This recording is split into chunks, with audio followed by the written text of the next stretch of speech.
The world knew him as Rerun, the jolly teenager in the red beret who danced for their amusement. But behind the sitcom laugh track lay a calculated destruction. This is the story of Fred Berry, a street dance pioneer whose revolutionary genius was hollowed out by industry racism and a $1 million addiction. Why did Hollywood turn a king of culture into a tragic caricature? Tonight, we exhume the man behind the mask. On television screens of the late 1970s, he was widely dismissed as a bumbling, overweight punchline in a red beret, existing entirely for mainstream amusement. Yet, on the gritty streets of Los Angeles, he was revered as a visionary architect of motion, a man who helped spark an explosive cultural revolution. He was Fred Berry. Why must a pioneering artist orchestrate the destruction of his own identity to survive within the machinery of Hollywood?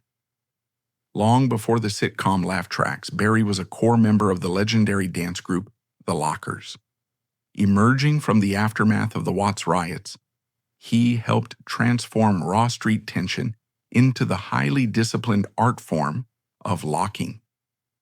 Archival records reveal a dancer who defied physical expectations. Despite his heavy frame, he was fluid, electric, and the very embodiment of funk. The Lockers were more than just a dance troupe. They were a cultural phenomenon that bridged the gap between the traditional rhythm and blues of the past and the burgeoning hip-hop culture of the future. Founded by the legendary Don Campbell Campbell, the group included future stars like Tony Basil and Adolfo Shabadoo Quinones. But Fred Berry was their secret weapon. He possessed a rhythmic precision that was almost supernatural. His locks, the sudden sharp freezes in movement, were so crisp they felt like a physical exclamation point. In the underground dance circles of LA, he was a king. He wasn't dancing for a paycheck. He was dancing for liberation. Every point, every Scooby-Doo, and every wrist roll was a reclamation of black space and black dignity. The Lockers dressed in striped socks and knickers, a style that was hyper-visible and unapologetically black. They were saying to a world that tried to ignore them, "Look at us. We are here and we are magnificent." This period represented the peak of Fred Berry's creative autonomy. He was an artist in the truest sense, experimenting with the boundaries of human movement and expression. The Lockers became the first street dance group to achieve mainstream success without losing their street credibility. Or so it seemed. They performed on Soul Train, they opened for Frank Sinatra at Carnegie Hall, and they appeared on Saturday Night Live. Through it all, Fred Berry was the emotional heart of the group. His ability to blend high-level athleticism with comedic timing made him a standout. But there was a gravity to his work that is often overlooked. Scholars of African American culture have noted that locking was a way of channeling the nervous energy of living in an oppressed society into something beautiful and controlled. Fred wasn't just funny. He was using his body to tell a story of survival. He was a pioneer who was mapping out the future of global pop culture, influencing everyone from Michael Jackson to the break dancers of the 1980s. However, the architecture of motion that Fred Berry helped build was soon infiltrated by the architects of industry. Hollywood executives saw the popularity of the Lockers and recognized a marketable commodity, but they lacked the cultural literacy to understand the art form. They saw Fred Berry's weight and his expressive face, and they didn't see a pioneer. They saw a type. They saw a character they could exploit for cheap laughs. The very grace and power that Fred had cultivated on the streets were about to be weaponized against him. The transition from Fred, Mr. Penguin Berry, the respected street dance innovator, to Rerun, the bumbling teenager, began in the mid-70s. The industry began to strip away the revolutionary edges of his performance, leaving only the funny fat man archetype. This was the beginning of the end for his artistic integrity. The pioneer was being lured away from the streets he helped define and into a studio system that would eventually devour him. He thought he was taking his art to the next level. In reality, he was walking into a trap that would take him 3 decades to escape. The transition from the raw, asphalt-scented freedom of the lockers to the sterile multi-camera setup of a Hollywood soundstage was not merely a career move, it was an ontological shift that would redefine Fred Berry's existence. In 1976, when What's Happening premiered on ABC, the world was introduced to Rerun. On the surface, it was a breakthrough, a rare sitcom centered on the lives of 3 black teenagers in Watts. But for Fred, now 25 years old, the role was a psychological contract signed in disappearing ink. The industry executives looked at this man, a pioneer who had commanded the stage at Carnegie Hall, and decided that his most marketable asset was not his revolutionary choreography, but his girth and his perceived harmlessness. They took a grown man, a leader of a cultural movement, and shoved him into a high school locker. This was the birth of the Golden Cage. The fame was immediate and intoxicating, but it came with a clause that forbade Fred from ever showing the world his true intellectual or artistic depth. The character of Rerun was meticulously designed to be the ultimate safe black male for 1970s television consumption, while the real Fred Berry was a man of the streets who understood the political weight of the Black Power era. Rerun was a caricature of appetite and failure. He was the one who couldn't get the girl, the one who was always failing his classes, and the one whose primary motivation was the next snack. This was a sophisticated form of erasure. In the rigid hierarchy of 1970s television, the industry imposed a glass ceiling on Fred's maturity. By stripping him of any adult agency, denying him romantic depth or intellectual weight, they didn't just cast a role. They curated a state of arrested development designed to keep his image safe for the suburban gaze. Every script reinforced this hierarchy. If there was a scene involving a dance, it wasn't presented as the high art locking that Fred had mastered. It was framed as the funny fat guy, moving in ways that shouldn't be possible. The audience wasn't cheering for his skill, they were laughing at the spectacle of his body. This was the beginning of the erosion of Fred's self-worth, a slow drip poison that convinced him that he was only loved when he was making a fool of himself. As the show's popularity skyrocketed, Fred found himself in a hall of mirrors. Everywhere he went, people shouted "Rerun" at him.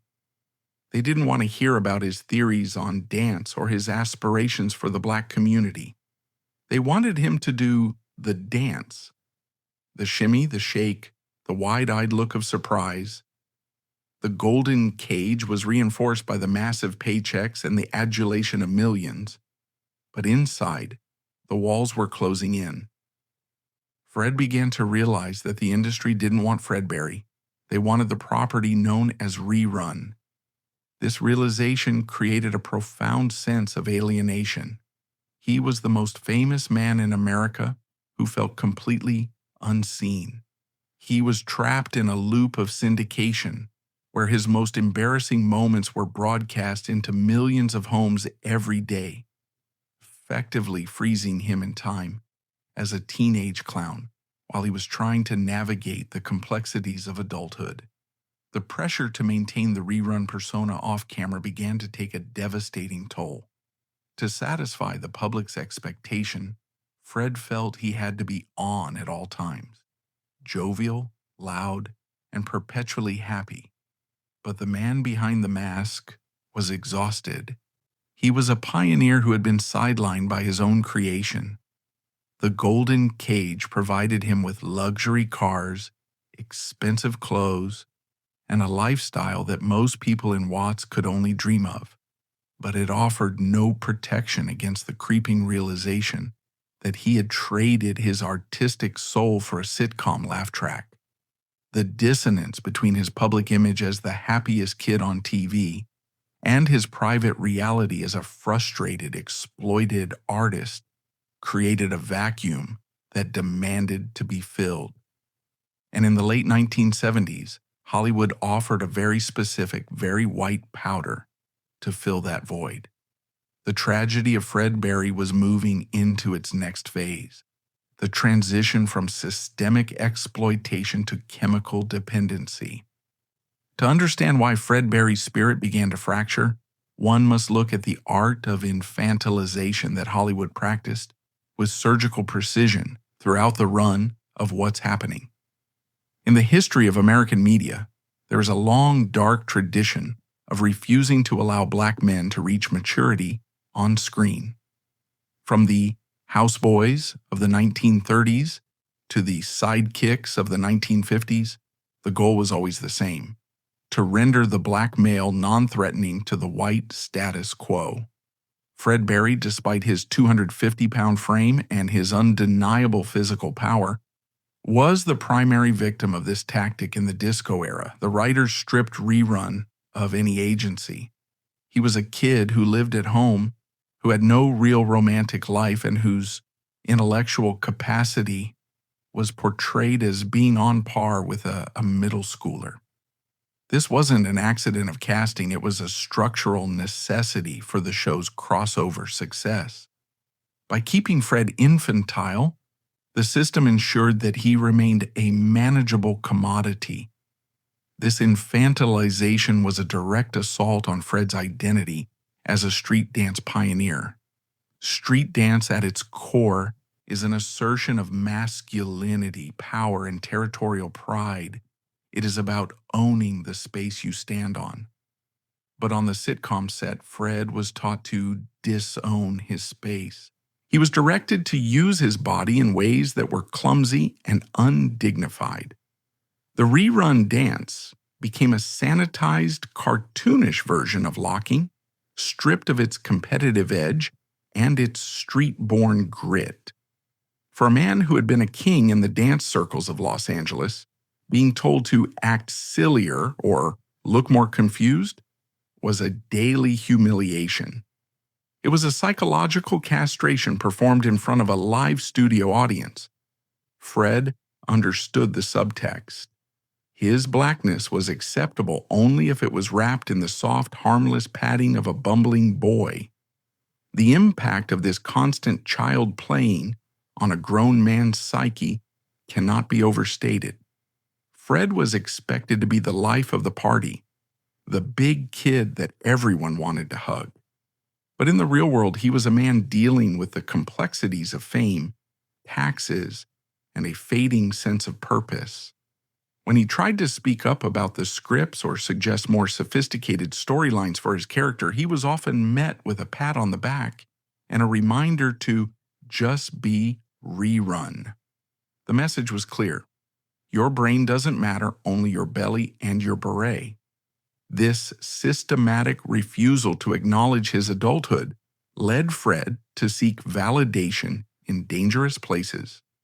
If the world was going to treat him like a child, he would indulge in the most adult of self-destructions.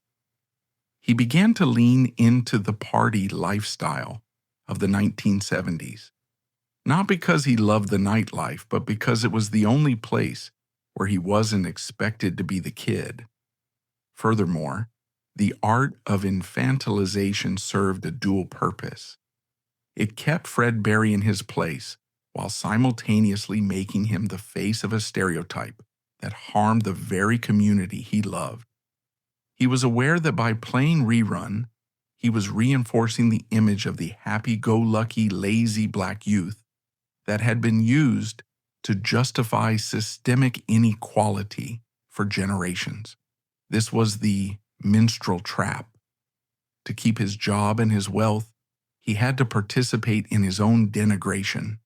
The psychological weight of selling out his culture while being praised for it was a burden he could only carry for so long. Every hey, hey, hey he uttered on camera was a nail in the coffin of his self-respect. He was a pioneer who had been turned into a puppet, and the strings were starting to fray. By the year 1978, the cultural phenomenon of what's happening had reached a saturation point in American consciousness. Fred Berry was no longer just a dancer, he was a corporate asset. However, the internal mechanics of the show were beginning to grind against the reality of racial economics. This chapter of Fred's life is not merely about a contract dispute.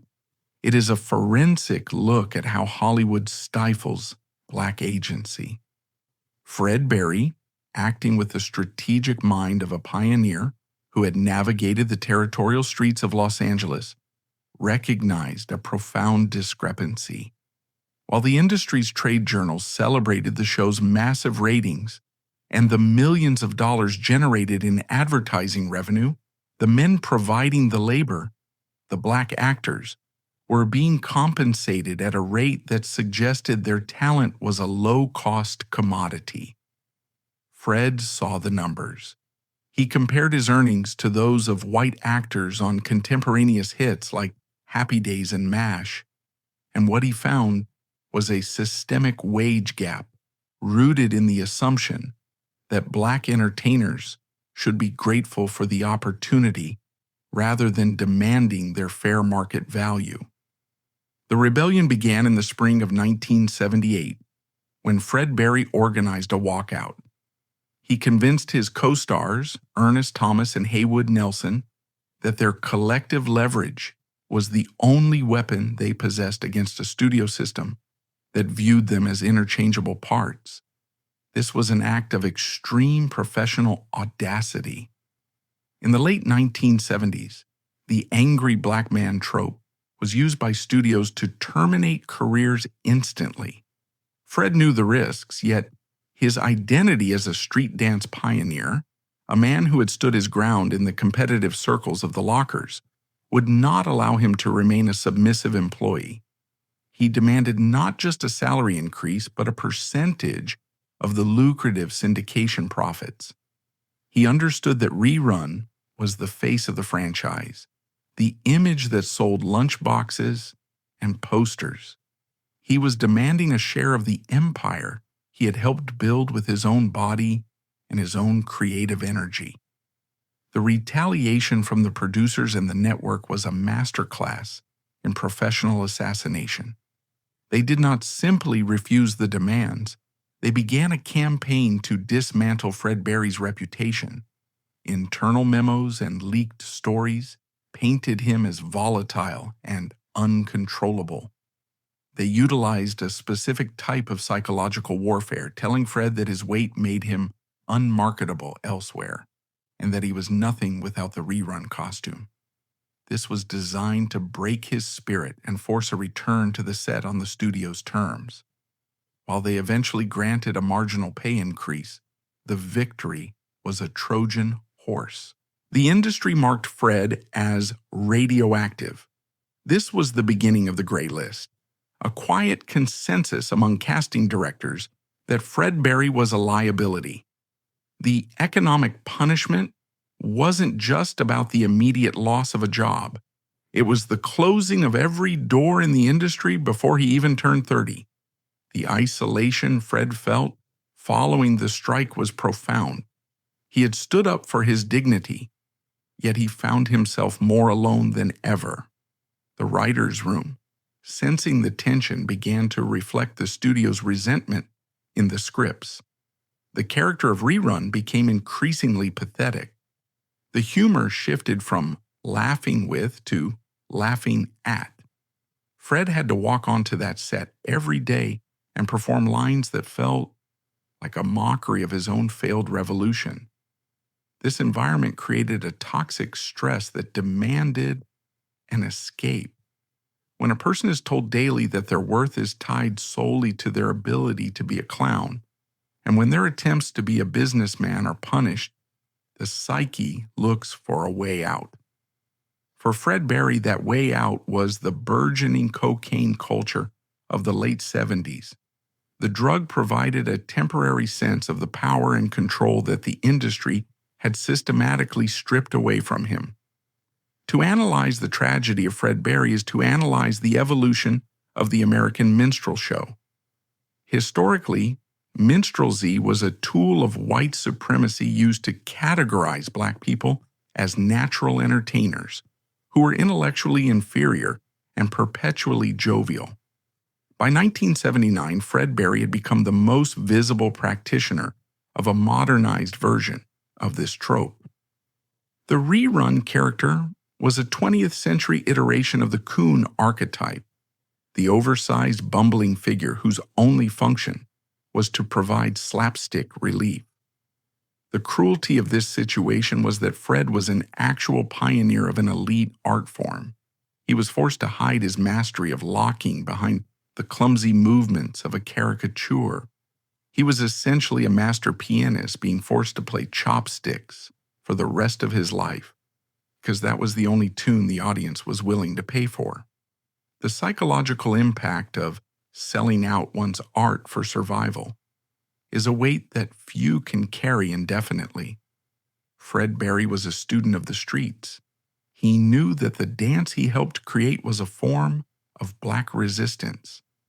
Every sharp movement and every locked joint in his original choreography was an assertion of space and power, but on television, those moves were stripped of their context.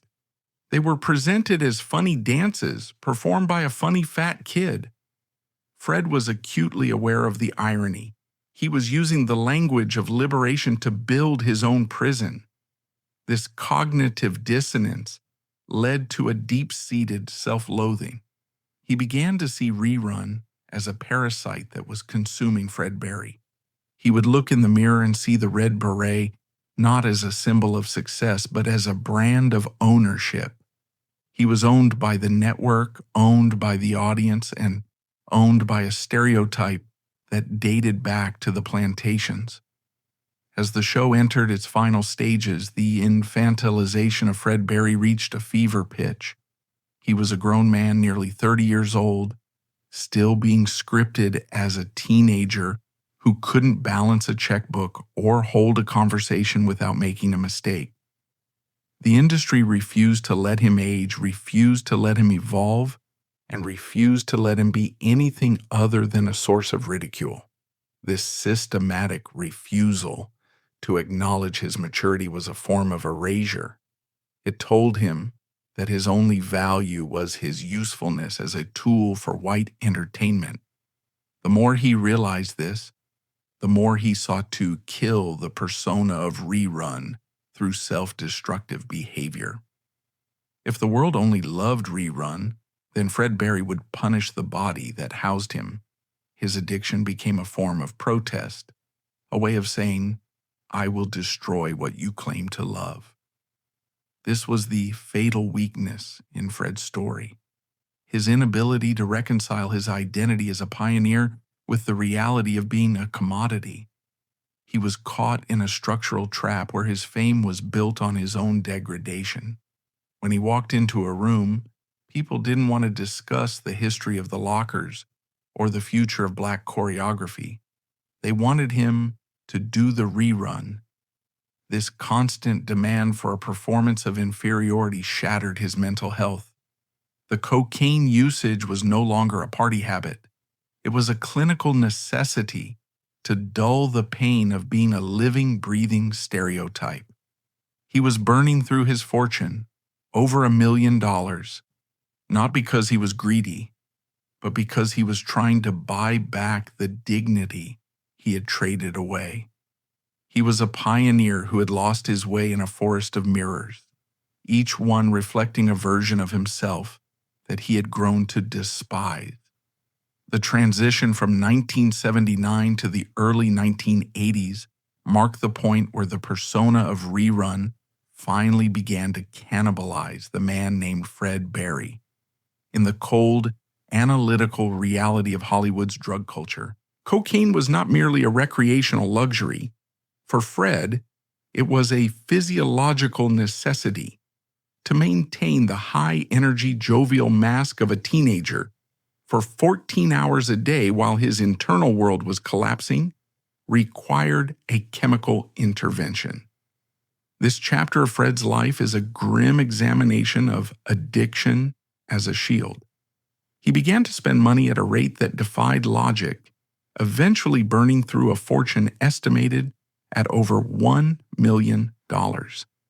This was not the spending of a man enjoying his wealth. It was the frantic, panicked spending of a man trying to buy a version of himself that no longer existed. He was purchasing a temporary reprieve from the Rerun identity, using the drug to induce a state of artificial power that the studio system had systematically stripped away from him.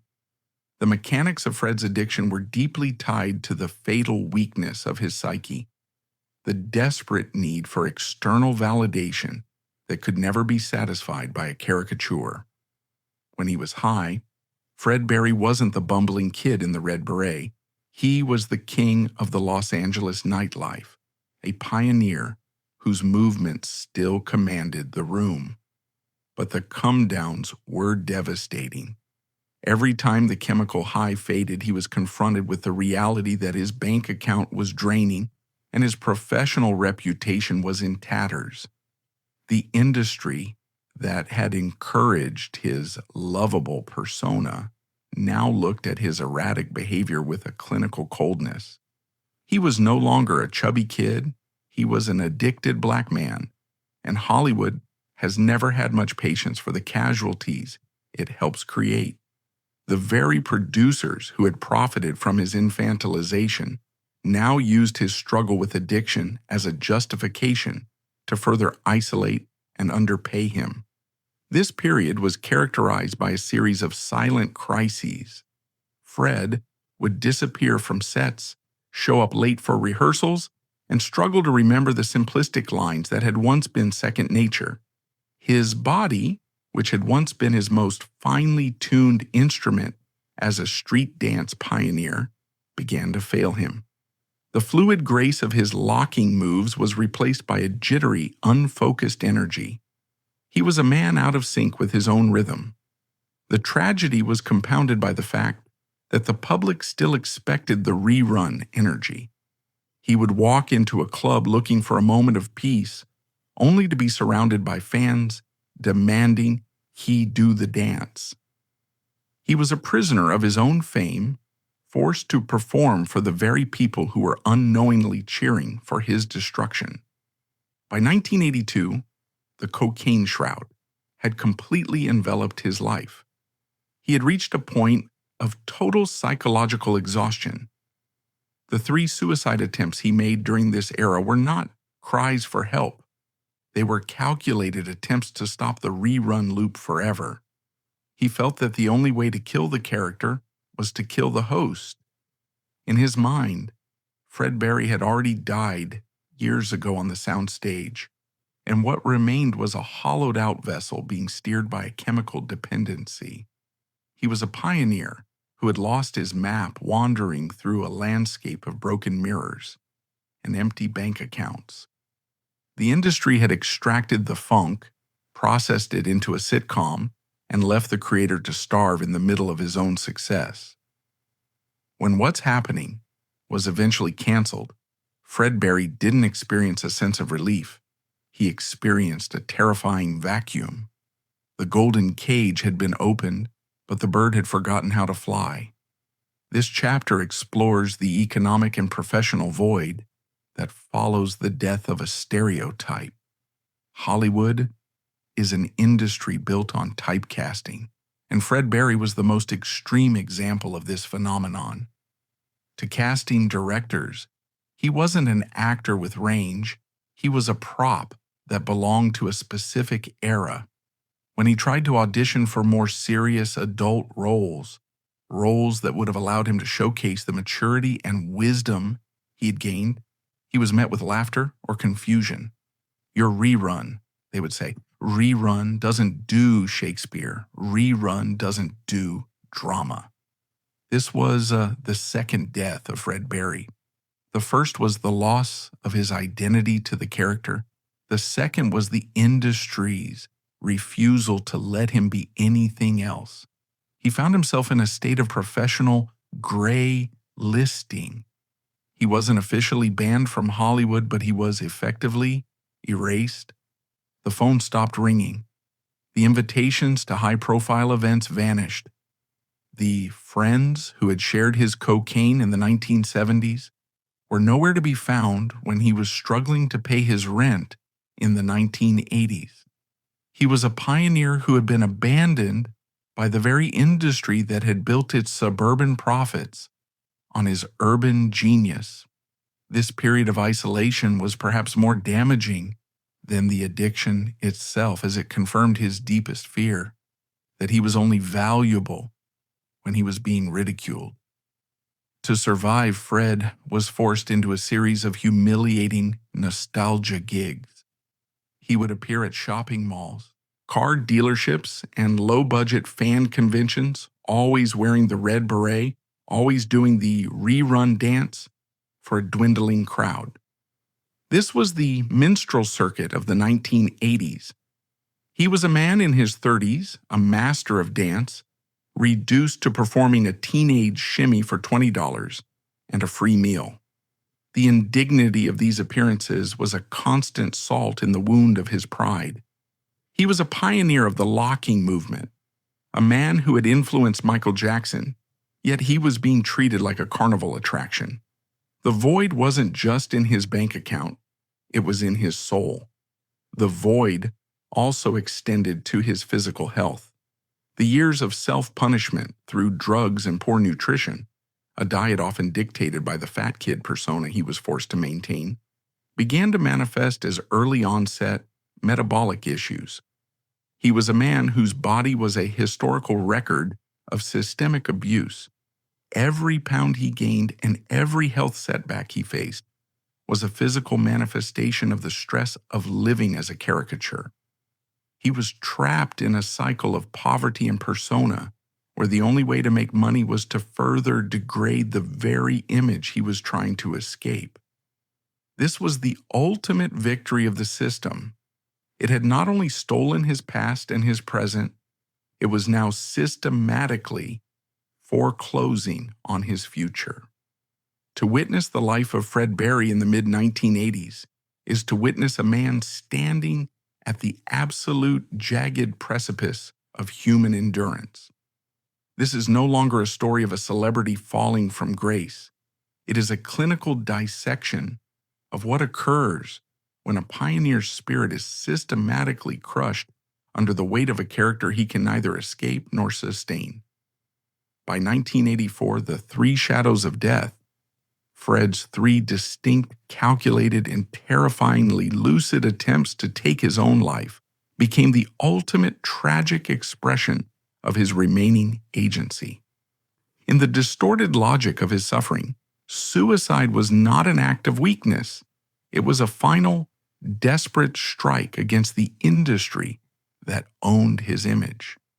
He was a man who had burned through $1 million fortune, not on the trappings of luxury, but on the exorbitant cost of not being rerun.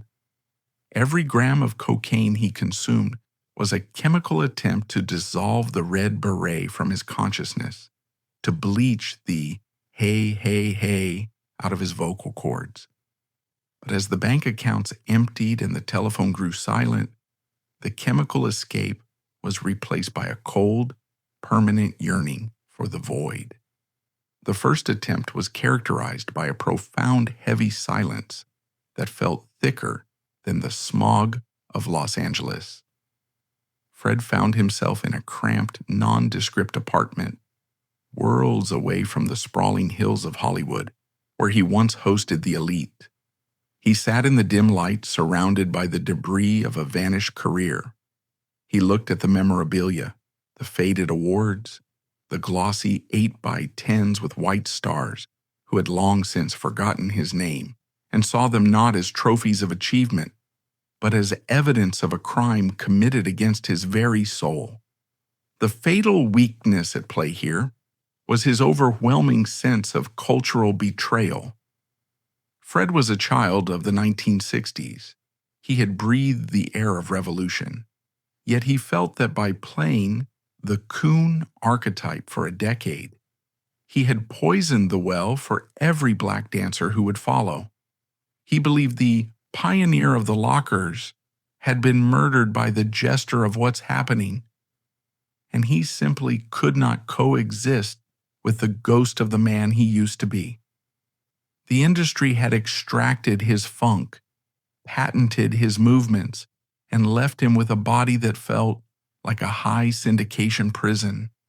The second and third attempts followed a devastating pattern of professional isolation and systemic neglect.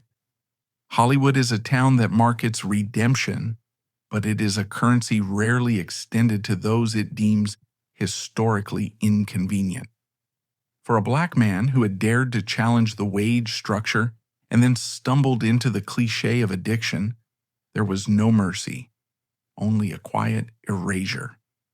Fred Berry had become a living reminder of the industry's exploitative past, and in the bright, neon-soaked 1980s, he was an aesthetic mismatch. He would sit for hours in total darkness, the rhythm of his once perfect locking movements now reduced to a violent, nervous tremor in his hands. He was a master architect of motion who could no longer control the twitching of his own limbs. These attempts were not cries for help. They were attempts to break the loop. They were the actions of a man who realized that as long as he was breathing, the world would demand he be a caricature. To kill Rerun, he believed, he had to kill the host.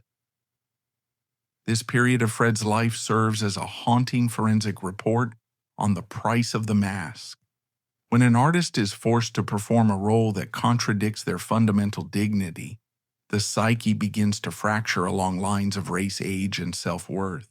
Fred Berry was living in the jagged cracks of that fracture. He had been infantilized for so long, treated as a big kid by producers and fans alike, that he had been robbed of the tools required to navigate the cold reality of a failed adulthood. He was a pioneer who had been told he was a puppet, and when the industry finally cut the strings, he didn't fly.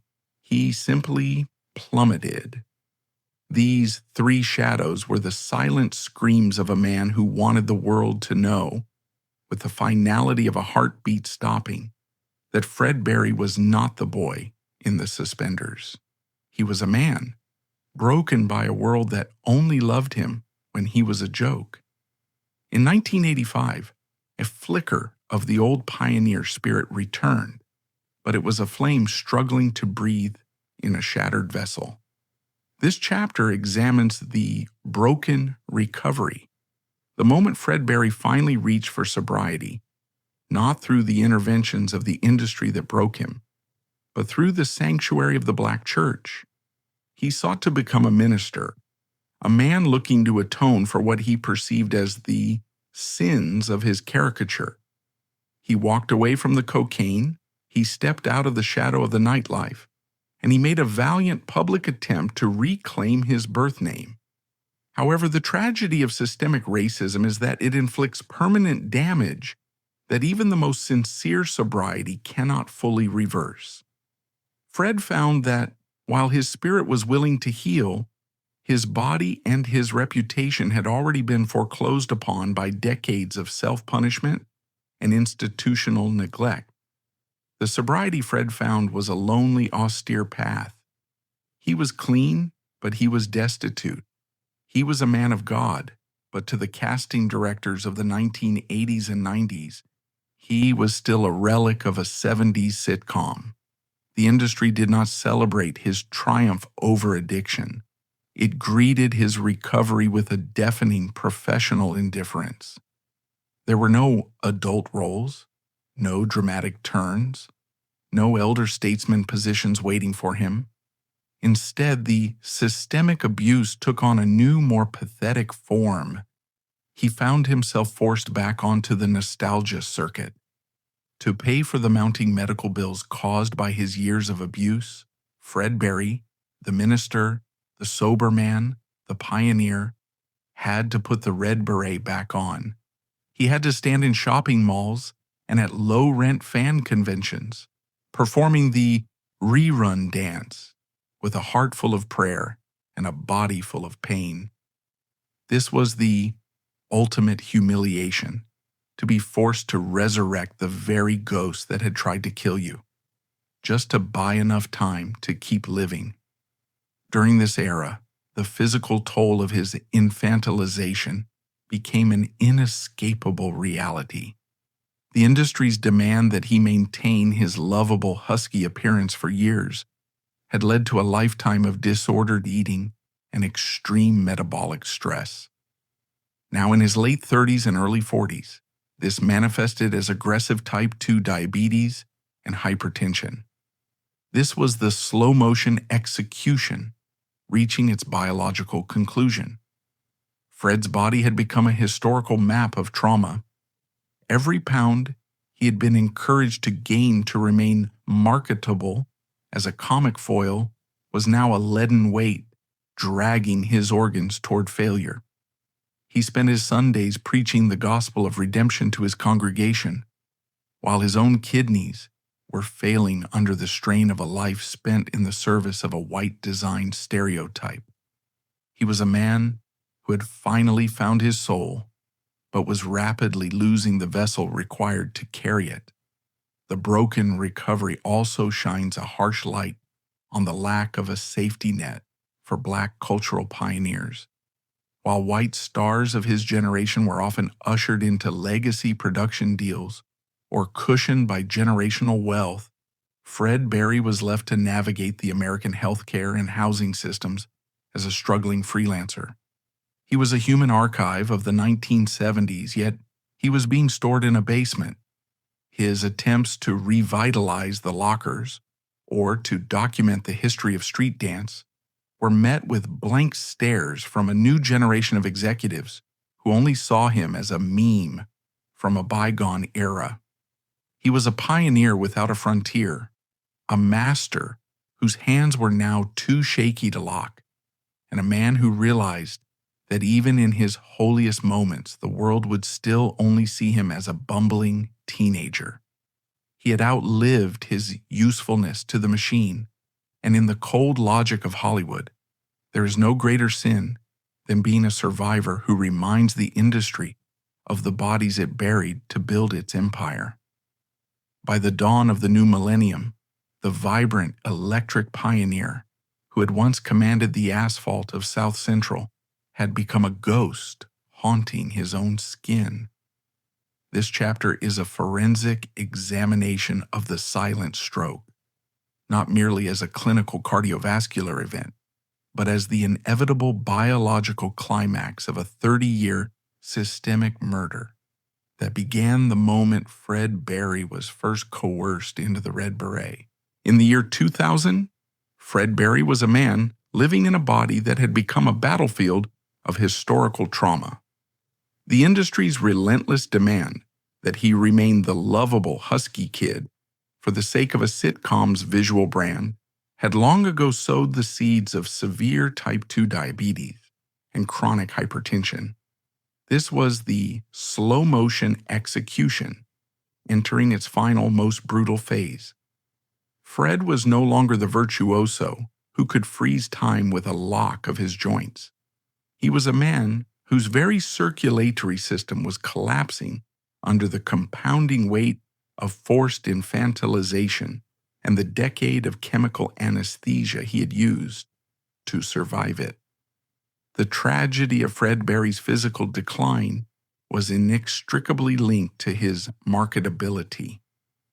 In the 1970s and 80s, his girth was his primary professional asset. It was the physical cushion that made his blackness appear safe, non-threatening, and perpetually jovial to a white-dominated audience.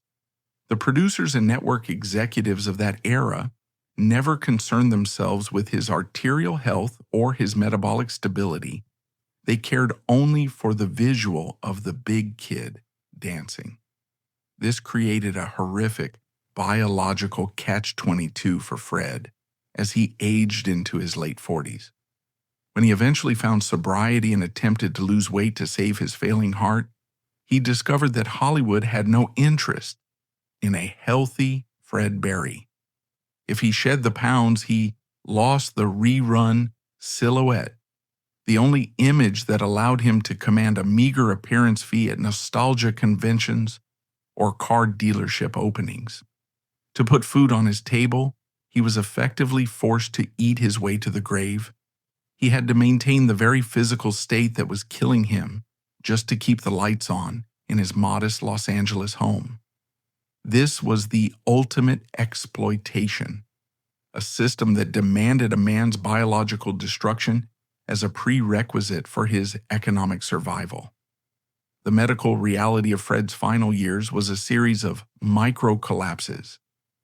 Reliable accounts from his close circle during the early 2000s describe a man who could barely stand for the duration of a church service, despite the fiery passion of his sermons.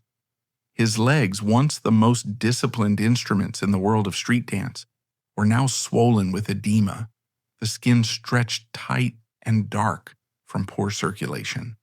He was a master architect of motion who was becoming a prisoner of gravity.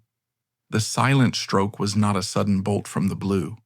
It was a quiet, internal erosion that occurred in the spaces between the public's memory of him. Fred had been living in a state of constant, low-level physical agony for years, a reality he masked with the same professional joviality he had been trained to provide since 1976. He was a minister now, a man of God who spent his dwindling vitality trying to save the souls of young men in the very neighborhoods where he had once reigned as a king. But as he preached about the healing power of grace, his own kidneys were shutting down, poisoned by the decades of stress, poor diet, and the toxic legacy of his fame. The safety net for a black pioneer in America has always been woven with frayed thread. While his white contemporaries from the 1970s sitcom era were enjoying lifetime achievement accolades, lucrative production deals, and the kind of comprehensive medical care that can extend a life by decades, Fred Berry was navigating a fragmented, indifferent healthcare system. He was seen not as a cultural treasure, but as just another uninsured, middle-aged black man with lifestyle diseases. The industry had extracted every ounce of funk, processed every hey, hey, hey for profit, and then left the human vessel to navigate a labyrinth of rising medical debts and failing organs. There were no benefit concerts for Fred Berry. There were no studio-funded rehabilitation programs. He was a historical inconvenience, a man who reminded Hollywood of the bodies it had to bury to build its suburban sitcom empires.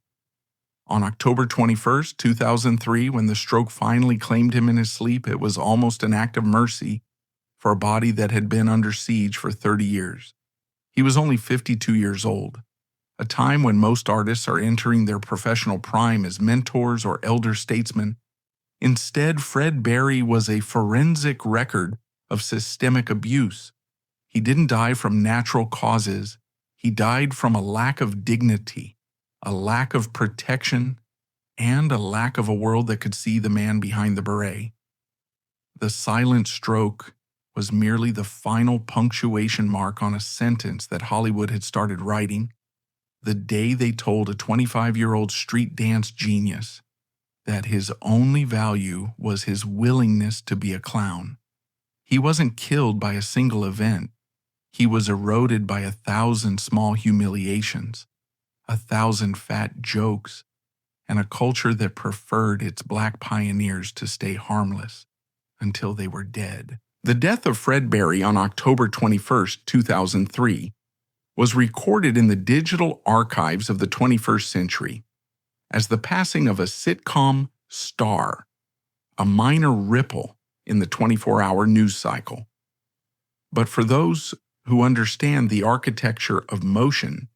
It was the loss of a cultural titan who died in an invisible professional exile. This final chapter is a call to exhume the pioneer from the shallow grave of the caricature.